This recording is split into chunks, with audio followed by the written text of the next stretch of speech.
মিরপুরের কালশিতে বাউনিয়াবাদ বস্তিতে আগুন লেগে পুড়ে ছাই হলো হাজার ঘর। ঈদের আগে এমন অগ্নিকাণ্ডে ছাই হয়ে গেল বাসিন্দাদের স্বপ্ন আর আনন্দগুলো। এই মুহূর্তে সেখানে আছেন সহকর্মী সাজেদা সুইটি। বিস্তারিত জানতে সরাসরি যুক্ত হচ্ছে তার সঙ্গে।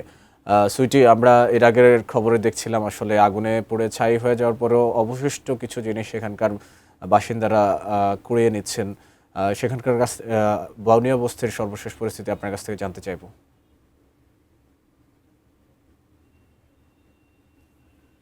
গরমের দিন বাচ্চাদের গায়ে পোশাক ছিল না, সে অবস্থায় তারা আছে এখন। লড়াইটা তাদেরকে চলছে। আমরা জানি যে পরশুদিন ঈদ এবং ঈদকে কেন্দ্র করে তাদের যে প্রস্তুতি ছিল, যে স্বপ্ন ছিল, যে আশা ছিল, সব আসলে গতকালের রাতে পুড়ে গেছে। এখন যেগুলো তারা উদ্ধার করার চেষ্টা করছেন, একটাও ব্যবহারের উপযোগী সামগ্রী না, জাস্ট ভাঙারির দোকানে তারা বিক্রি করে যদি কয়টা পয়সা পান সেটারই চেষ্টা। সবাই অভুক্ত আছেন, এক কাপড়ে যেভাবে জীবন বাঁচানোর জন্য তারা দৌড়ে বের হয়েছেন সেভাবেই আছেন।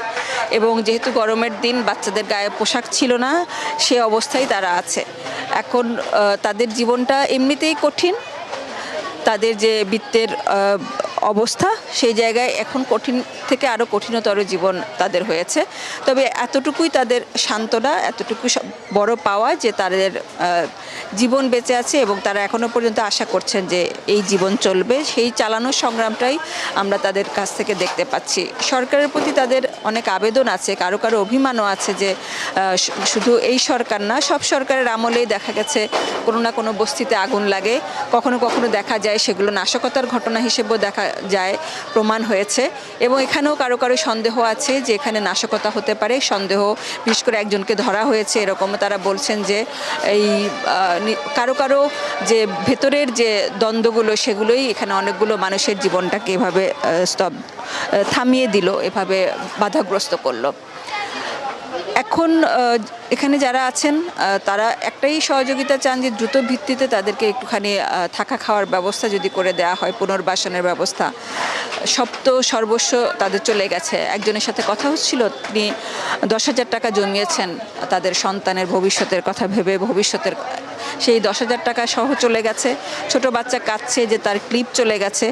এই যে ছোট ছোট পাওয়া, ছোট ছোট চাওয়া, ছোট ছোট সঞ্চয় সব কিছু মিলে একটি ঘর থাকে, একটি সংসার থাকে, সেটি যখন পুড়ে যায় তখন আসলে এই ধ্বংসস্তূপ তাদেরকে নতুন করে আশা কতটুকু দিবে সেটা আসলে সময় সাপেক্ষ ব্যাপার। আমরা এখানে দেখতে পাচ্ছি আশপাশের অনেকে এখানে দেখছেন, প্রত্যেকটা মানুষের সাথে কথা বলে আমরা দেখতে পেলাম যে তাদের বলা হচ্ছে যে আগুন লাগানো হয়েছে এবং সরকারের পক্ষ থেকে তারা এর বিহিত চান যে ঈদের পরে এমনিতেই বস্তি খালি করে দেওয়ার একটা নোটিশ তাদের প্রতি ছিল, সেরকম একটা প্রস্তুতি। কিন্তু একটা জায়গা ছেড়ে যাওয়ার আগে সব কিছু নিয়ে যাওয়া যায়, কিন্তু যখন আগুনে পুড়ে যায় তখন তো আসলে নেওয়ার আর কিছুই থাকে না। এখানে অনেক কাউকে পেয়েছি আমরা, সিলেট থেকে এসেছেন, কেউ কিশোরগঞ্জ থেকে এসেছেন।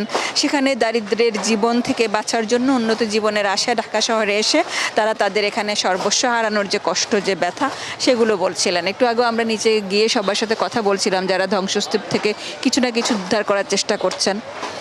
এই যে প্রচেষ্টা, সেই প্রচেষ্টা এখন যদি এই যে ধোঁয়া এখনো পর্যন্ত কিছু আছে, আমরা যখন এসেছি সকালবেলা তখন আরও ধোঁয়া ছিল, তার মানে আগুনটা ভয়াবহ ছিল এবং এত দ্রুত ছড়িয়ে গেছে যে তারা জীবন বাঁচানোর জন্য তারা বের হয়েছেন, সন্তানকে একটা জায়গায় রেখে তারা আবার ফিরে এসে ততক্ষণে দেখেছেন সবই পুড়ে ছাই হয়ে গেছে।